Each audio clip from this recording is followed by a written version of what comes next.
Ir-reputazzjoni ta' pajjiżna fit-turiżmu tiddependi mill-impressjoni li titħalla fuq kull turist. Għaldaqstant l-Awtorità Maltija għat-Turiżmu tellet it-tim ta' uffiċjali ta' nfurzar tagħha minn 8 għal 18. B'hekk bejn Jannar u April ta' din is-sena, l-Awtorità Maltija għat-Turiżmu wettqet 1446 spezzjoni maqsuma fuq akkomodazzjonijiet, stabilimenti tal-ikel, timeshare u igwidar.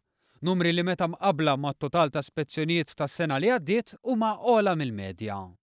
Dwar dan tkellimna mal-Kap Eżekuttiv tal-Awtorità għat-Turiżmu Paul Buġejja li nnota l-flessibilità ikbar li biha qed jaħdmu. Għandna timijiet li joħorġu filgħodu anke għandna timijiet li qed joħorġu filgħaxija u matul tmiem il-ġimgħa.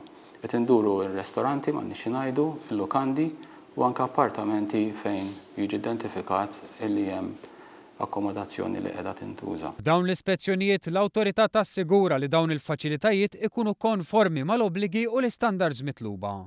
Barra minn hekk qed isir sforz biex entitajiet mhux liċenzjati wkoll jidħlu fis-sistema. Sistema li toffri anke numru ta' benefiċċji fosthom fit-taxxa.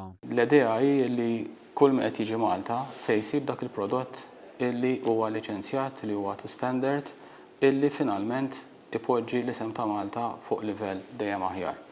Aħna qegħdin attenti ħafna sabiex ir-reputazzjoni ta' Malta dan ir-rigward ma tiġix minsusa jew mittiefsa. Buġejja saħaq li kull esperjenza, pożittiva jew negattiva, tħalli effett fuq pajjiżna u għaldaqstant huwa importanti li l-koll niġbdu ħabel wieħed biex nassiguraw li pajjiżna joffri btala ta' kwalità.